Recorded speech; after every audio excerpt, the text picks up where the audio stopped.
La disserte. La disserte. La disserte. La disserte. La disserte podcast.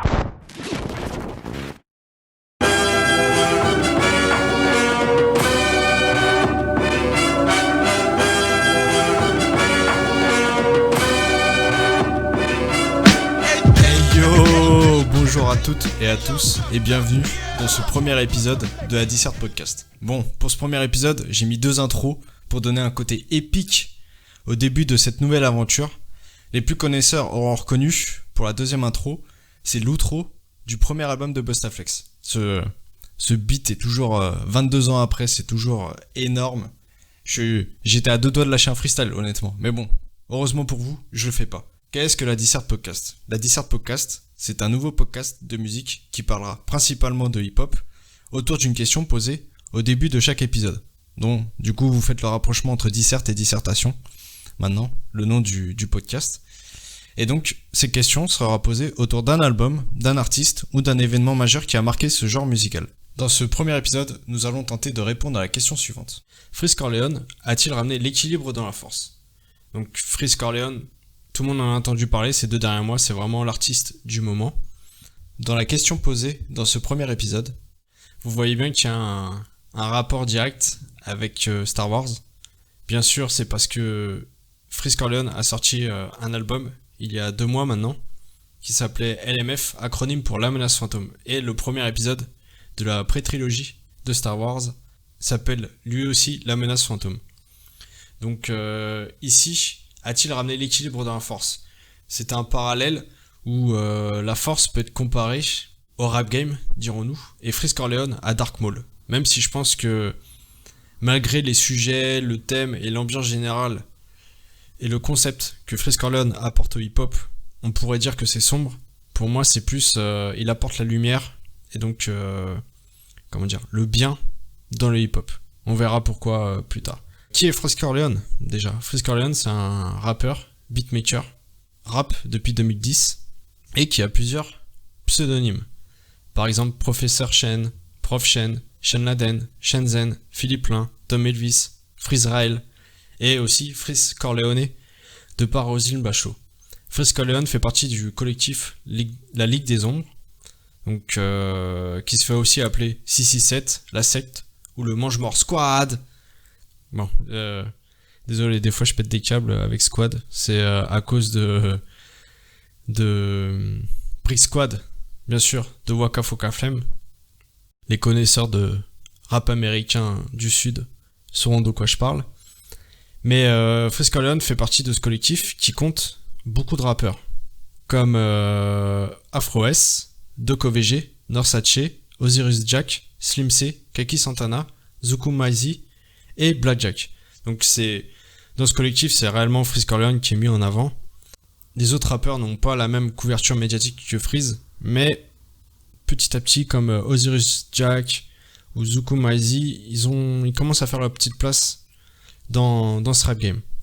Donc, je vais faire une rapide intro sur comment j'ai découvert Freeze Corleone. Donc, Freeze Corleone, j'ai découvert en début 2017 via une interview de Vald dans l'émission La Sauce sur OKLM Radio, qui était animée par Mehdi Maizi. Et Vald faisait la promo de Xe, et il était accompagné de Sizi, je crois, si je dis pas de bêtises. Et donc, lors de cette interview, Mehdi Maizi lui demande quel artiste il suit actuellement, et il dit Freeze Corleone. Freeze Corleone, c'était vraiment son artiste, et il voulait le pousser. Et donc, à partir de là, j'ai commencé à écouter Freeze Corleone, et je crois que je découvre avec Madara. Et Madara qui est du projet FDT, sorti le 11 septembre 2016. Il était sorti il y a 3-4 mois avant ce projet. Et j'accroche directement. Honnêtement, j'aime les phases, j'aime l'ambiance, les sujets abordés, donc les références au complot, le football, le basket, mais aussi les références aux anciens rappeurs et aux anciennes phases de rappeurs. Donc, bon, je suis pas là à me dire wow, c'est génial ou autre, mais j'accroche, j'aime bien. Et il y avait déjà ces petites particularités dans ces gimmicks avec les SO équipes qui étaient déjà présents dans ce projet. Donc je m'intéresse à lui, mais je suis pas l'actualité.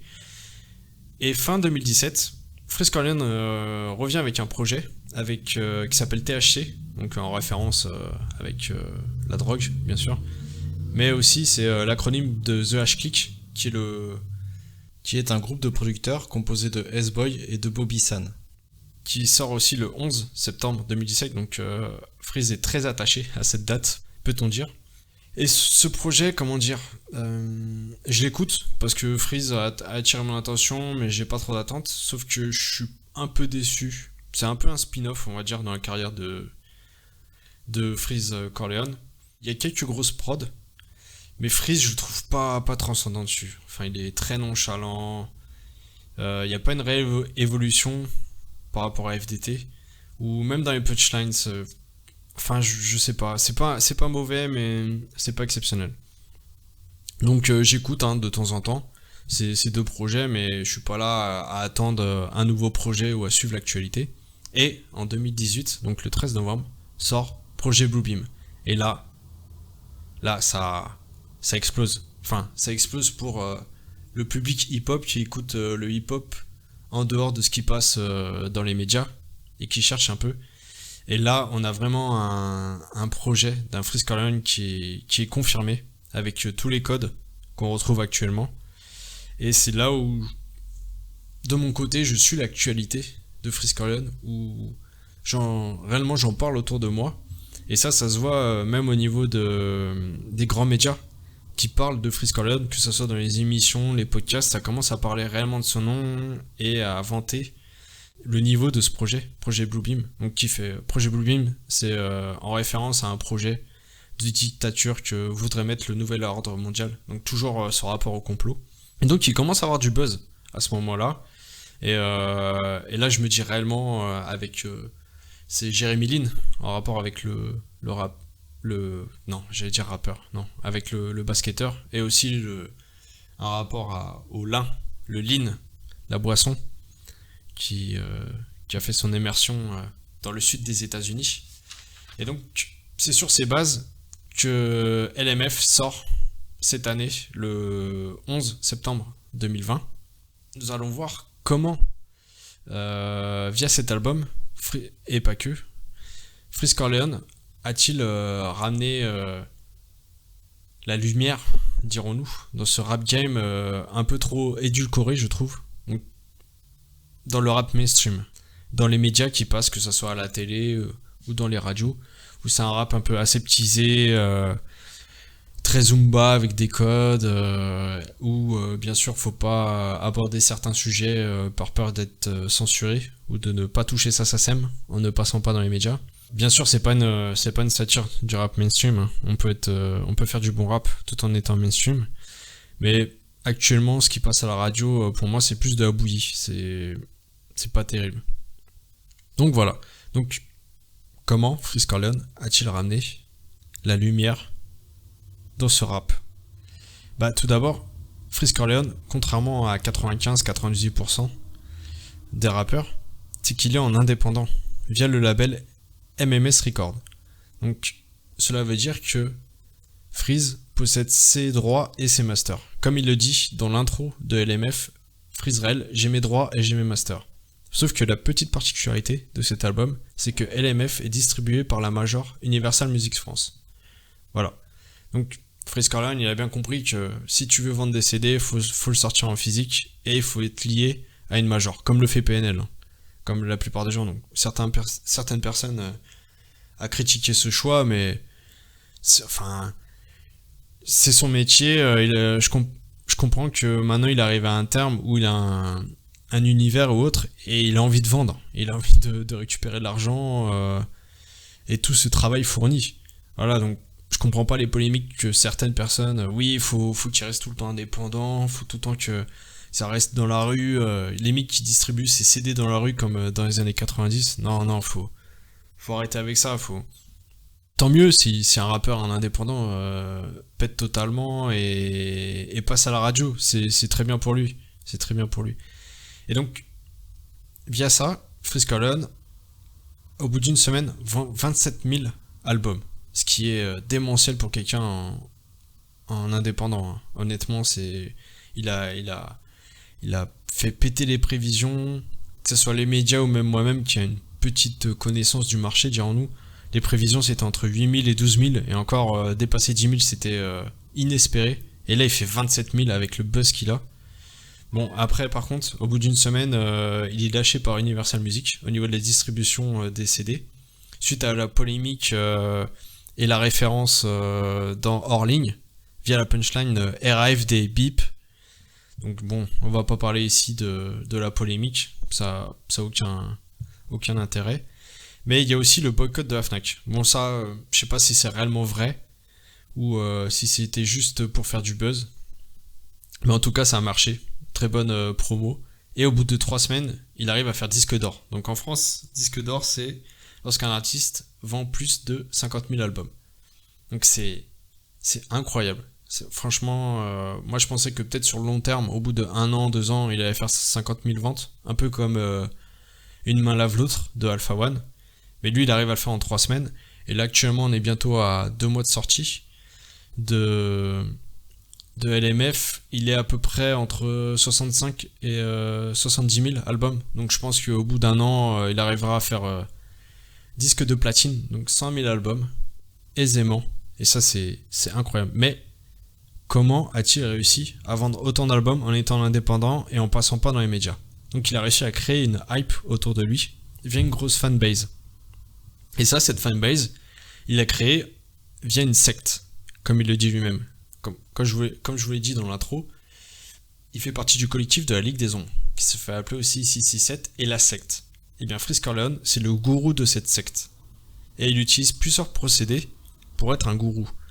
Donc par exemple, via ses gimmicks et ses codes, donc SO, 667, équipe, ça renforce l'appartenance au groupe, où on voit tous ses fans sur les réseaux sociaux, que ce soit lors de ses featuring, ou sur ses vidéos, ou même sur d'autres rappeurs, on voit tout le monde avec des pseudonymes 667, ou quelqu'un qui met SO, équipe ou autre, donc ça rajoute une propagande au rattachement de sa secte.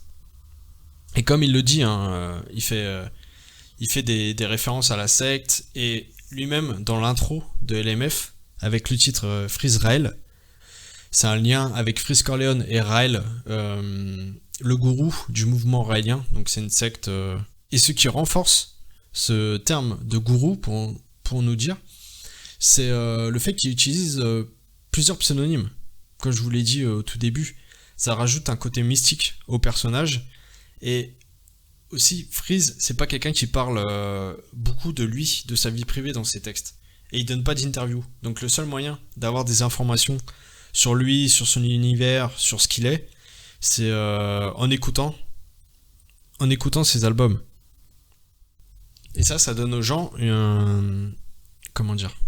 ça donne aux gens un sentiment d'appartenance à un groupe qui est contre des complots, dirons-nous. Donc que ça soit les Illuminati ou autres. Bon, après, bien sûr, c'est pas parce que vous avez un pseudonyme sur Twitter avec Killuminati ou 667 que vous fassiez des tweets via votre iPhone 12, tu ne combats pas que ce soit l'économie ou les Illuminati si ça existe. Mais vous avez un sentiment d'appartenance. Donc les gens, en fait, ils veulent convertir d'autres gens via ça parce qu'ils aiment le personnage et tout ce qui... le personnage et l'univers qu'il a autour de lui. Eux-mêmes ont été convertis et ces gens-là essaient de convertir d'autres personnes. Donc c'est un peu le bouche à oreille comme il y a pu avoir avant. Et c'est un peu le même principe qui est calqué sur PNL. Bon, même si c'est PNL, c'est un autre niveau, mais le principe de QLF, le fait de pas donner d'interview, de pas passer dans les grands médias, même si PNL on peut l'entendre sur les grandes radios maintenant. Mais ce côté privé et donner que des informations via Twitter ou Instagram, via des vidéos, des sessions d'enregistrement.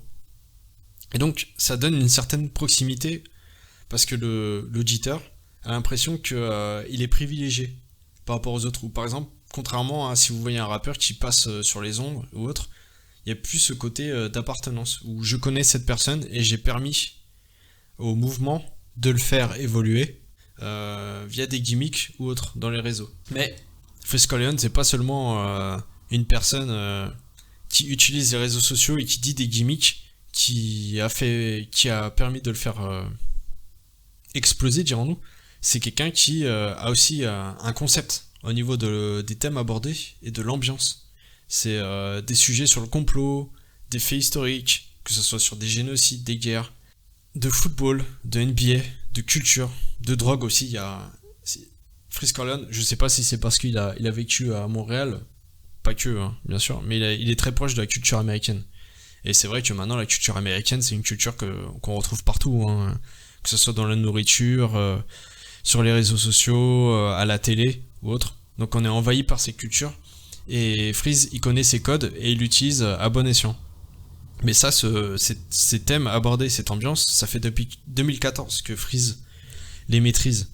On peut le voir via le titre Lampadaire, qui est sur YouTube, où c'est une prod de Mobb Deep, je crois que c'est sur Hell on Earth, je sais plus le titre de la track, de l'instru qu'ils utilisent, mais vu la sonorité, ça doit être sur l'album Hell on Earth. Et puis ça, on le retrouve sur FDT, mais aussi sur THC, même si sur THC, c'est plutôt un spin-off. Et dès 2018, dans Projet Bluebeam, on a un Freeze, on va dire entre guillemets fini, avec son concept, où c'est sombre et violent en même temps. Et LMF, c'est peut-être l'un des albums les plus sombres et violents que j'ai écouté.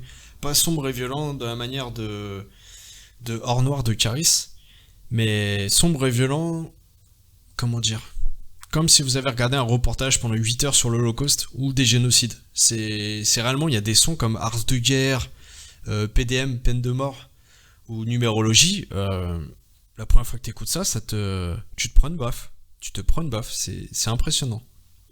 Et voilà, mais Freeze Corleone, c'est bien plus que ça. C'est un vrai rappeur, Freeze Corleone. C'est un kicker. Et ça, depuis début 2010.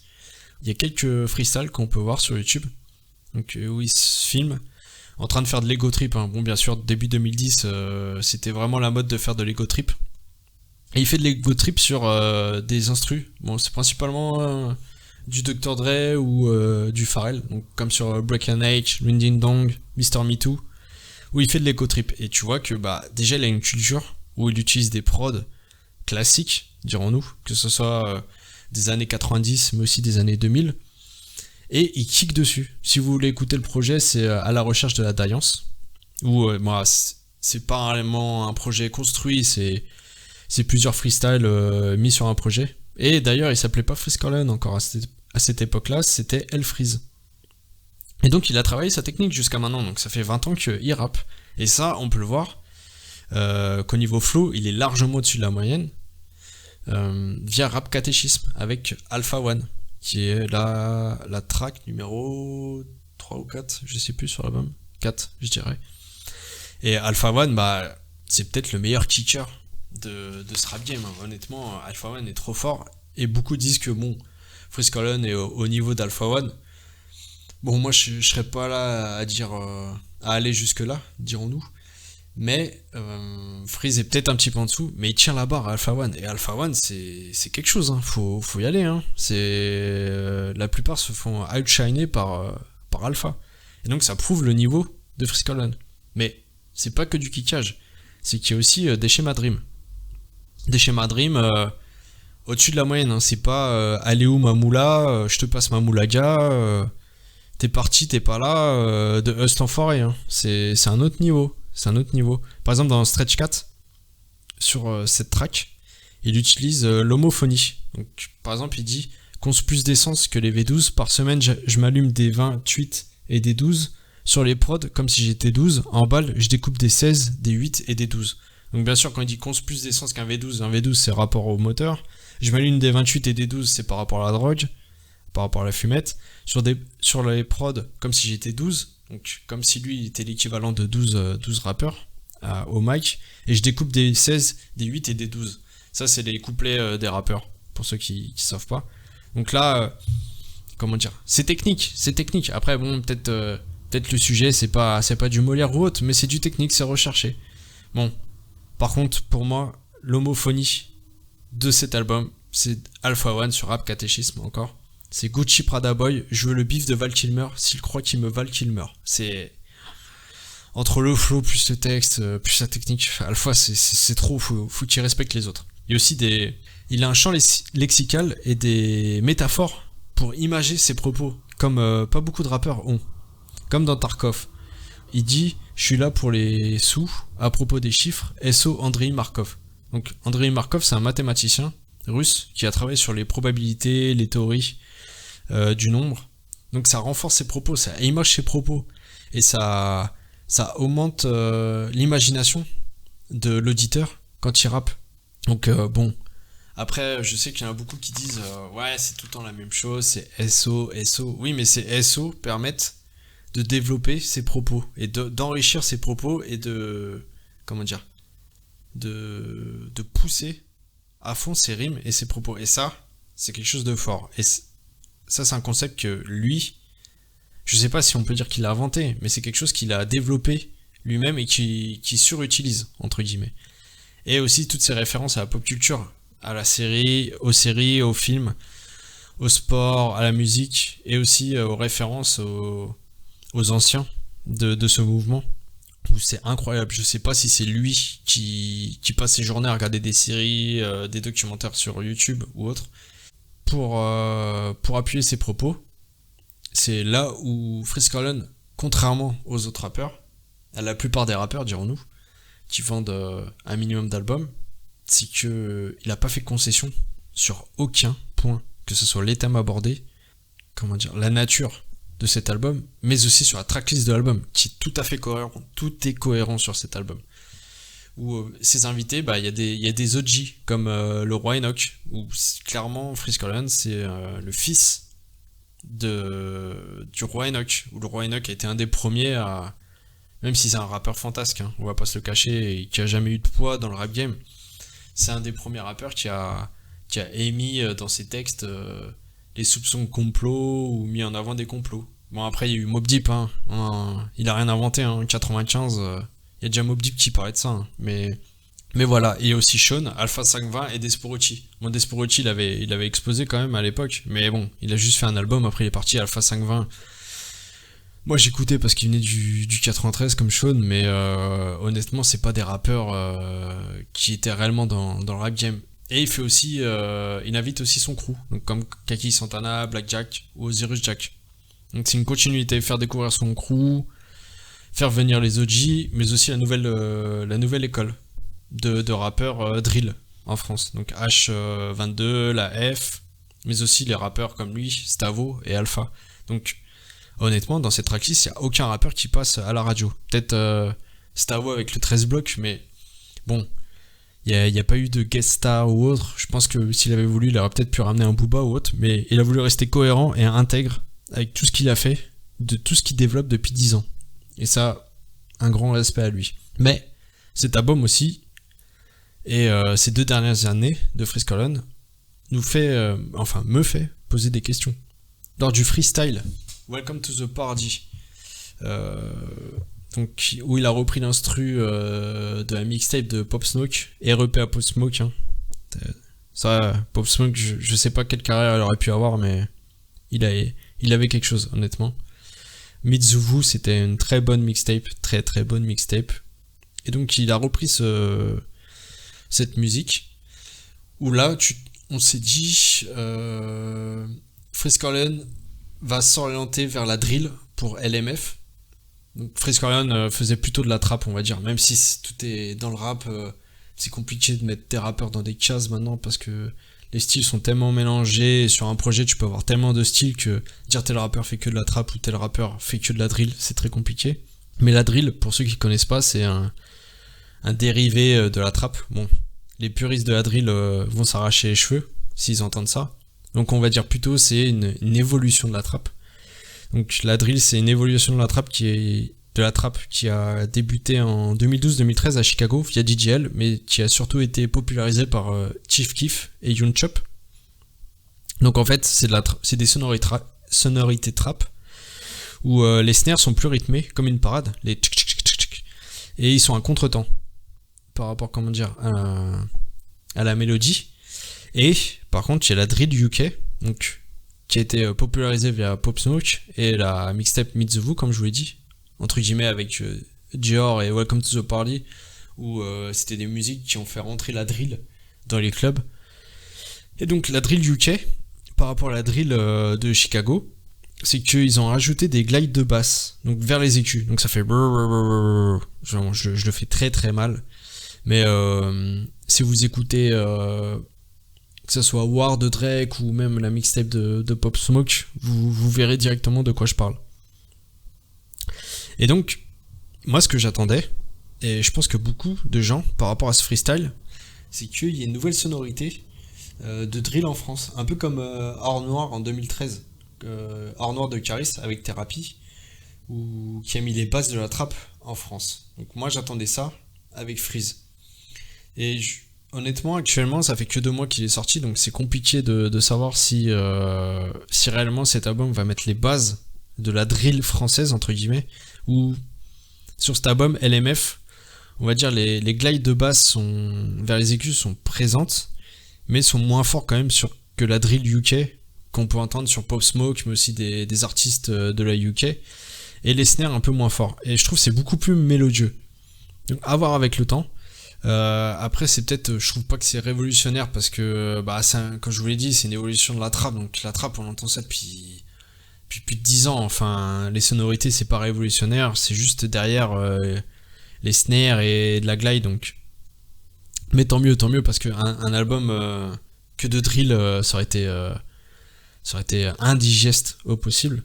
Mais on verra avec le temps. Après on voit que les artistes entre guillemets mainstream comme Caris sur le son IRM qui est produit par Flemme et Congo Bill, Caris c'est quand même mainstream, et donc on voit que cette touche française de la drill pourrait peut-être venir mainstream et passer sur la radio, dans les radios.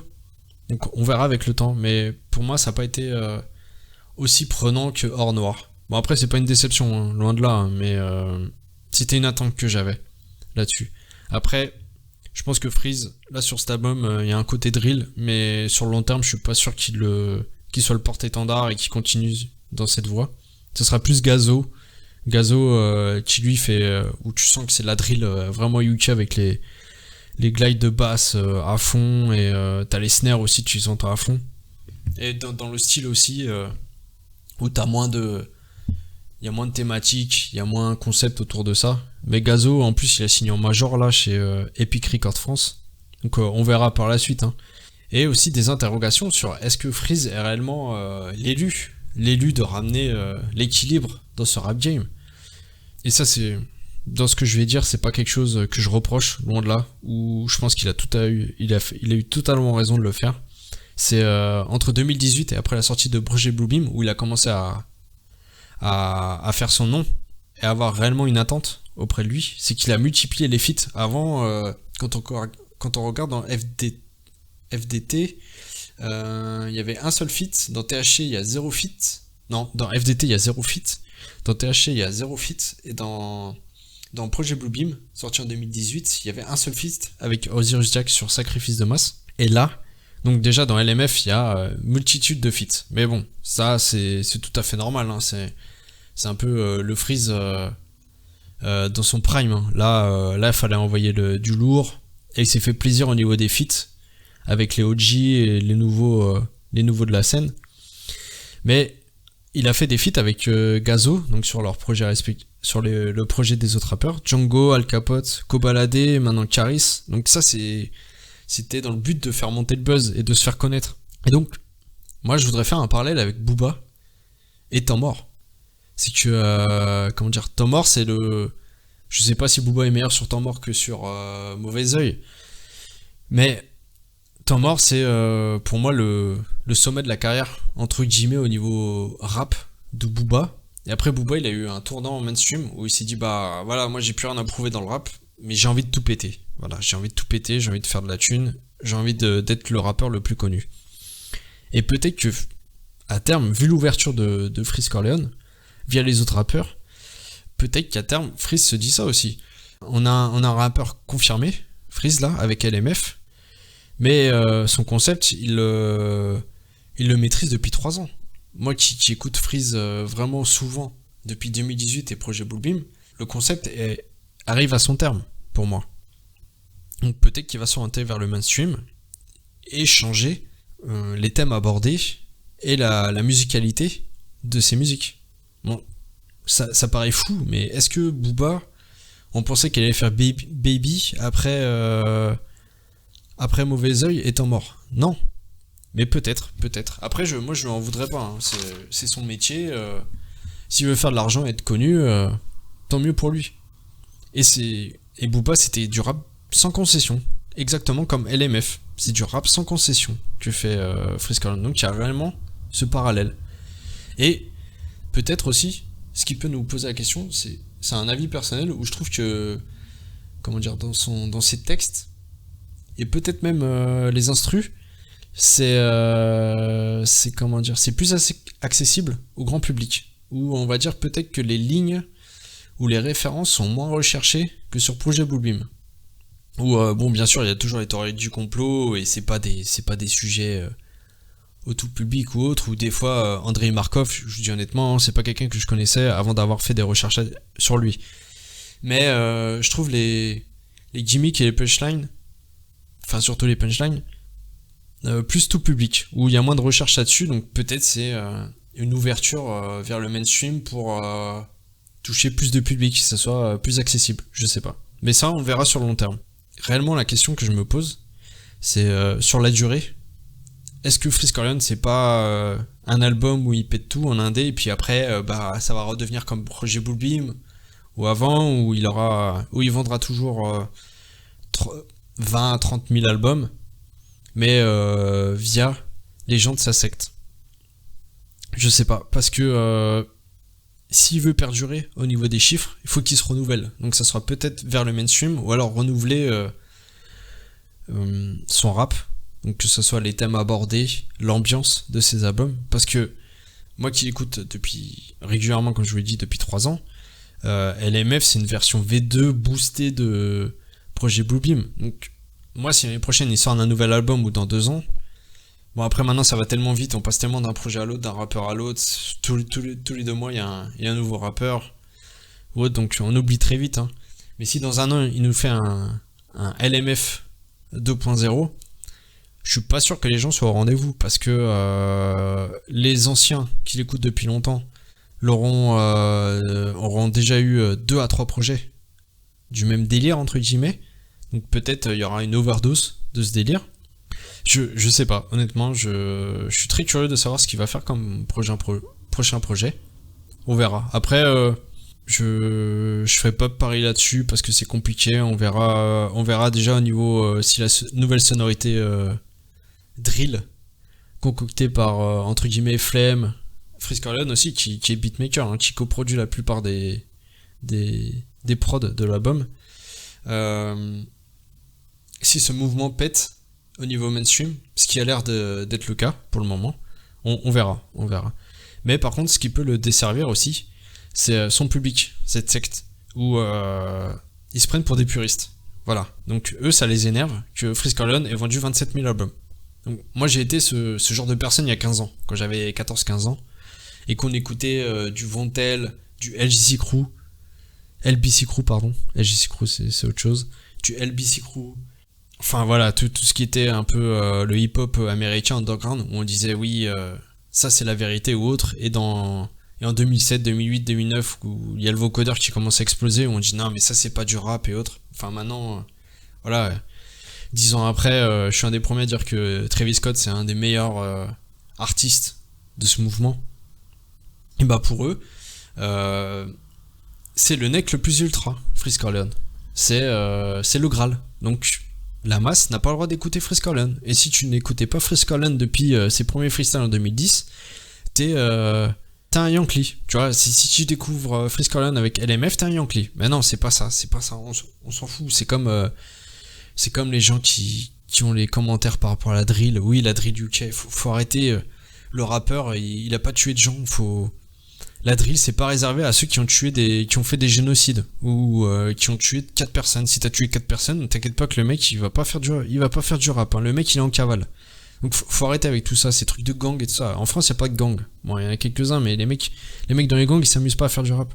Donc si t'as envie de faire de la drill, tu fais de la drill. Si tu découvres LMF et que t'achètes l'album de Freeze Corleone parce que t'as kiffé et que tu supportes un artiste en indépendant, tant mieux que, comment dire, Freeze Corleone soient connus et vendent beaucoup d'albums. Comme ça permet aux jeunes gens qui découvrent le hip-hop d'avoir des bonnes bases et de comprendre ce qui est bon et pas bon entre ce qui passe à la radio et ce qui ne passe pas à la radio, et ça force aussi les gens à essayer de découvrir des jeunes artistes en indépendant qui apportent leur pierre à l'édifice au hip-hop, et c'est pas les Dibala ou autre, hein. Moi, Maes, j'ai rien contre lui, hein. Tant mieux qu'il marche ou autre, mais c'est la même soupe à chaque fois. Donc voilà. Donc en conclusion, c'est que moi je trouve que c'est un très très bon album. Honnêtement, c'est un très très bon album, LMF. Je m'attendais pas que ce soit si bon. On a réellement un concept autour de cet album. Et malgré qu'il y ait un concept, c'est qu'il n'y a aucune prod qui se ressemble. C'est pas que de la drill pour faire de la drill. Les sujets abordés sont différents. Chaque featuring apporte quelque chose. C'est top. Honnêtement, c'est l'album parfait pour qu'il explose. Et il a fait l'album parfait. Donc il a explosé. C'est top. Je suis content pour lui parce que comme je vous l'ai dit, ça fait un petit temps maintenant que je le suis. Et comme dirait le chroniqueur sale, Frisk Orleans, c'est une anomalie comme PNL. C'est inexplicable. Les mecs passent pas en radio et ça arrive à péter grâce aux réseaux sociaux. C'est grâce à ça, hein. YouTube, tout le monde peut poster son podcast sur YouTube. Tout le monde peut créer un Instagram, un Twitter et ça pète, voilà. Donc les mecs, ils ont un concept et ça pète. Et tant mieux pour eux. Des mecs en indé, ça fait plaisir. Donc voilà, si vous aimez l'album, moi j'ai Spotify, donc tu peux avoir tous les albums ou autres. Mais si vous aimez un artiste, de préférence s'il en indé, achetez l'album, hein. Réellement ça supporte et ça les conforte dans leur manière d'aborder cette musique. Et donc moi je pense que l'album, je sais pas si j'en ai parlé tout à l'heure, mais l'album va faire 100 000, va faire platine facilement au bout d'un an, hein, tranquillement. Et ça sera mérité. Et un dernier mot, allez écouter les projets des autres personnes de son crew, ou Osiris Jack, et surtout j'aime bien Zuko Maizi avec son projet Primera Temporada, où c'est un très très bon album, c'est un très bon projet. Donc je sais pas si c'est une mixtape ou un album, mais c'est un très bon projet, honnêtement. Et c'est beaucoup plus éclectique au niveau des sonorités, où il y a un peu de tout, et même les sujets abordés. C'est un très bon album. Honnêtement, j'espère qu'un jour il ait un peu plus de buzz. Il a un petit peu de buzz, mais qu'il ait plus de buzz que ça, parce que j'aime bien son univers à lui aussi. Et SO Dr Lulu. Donc voilà, c'est la fin de ce premier épisode du podcast. J'espère que ça vous a plu. Je pense que ce podcast sera sur YouTube et sur Encore et sur Spotify et peut-être Apple Podcast, à voir. Mais n'hésitez pas à mettre de commentaires sur YouTube pour dire si vous avez apprécié ou non ce premier épisode et dire si vous voyez des améliorations à apporter à ce podcast. Et donc je vais faire un petit teasing pour le deuxième épisode. Avant de partir, ça sera sur l'album le plus attendu de l'année, Dixit le rappeur en question, qui vient de Bruxelles Zoo. Voilà, donc merci à toutes et à tous d'avoir écouté ce premier épisode. Si j'arrive à faire 5 à 10 auditeurs, je serais déjà très heureux. Et je vous dis à bientôt. Allez, ciao. La disserte.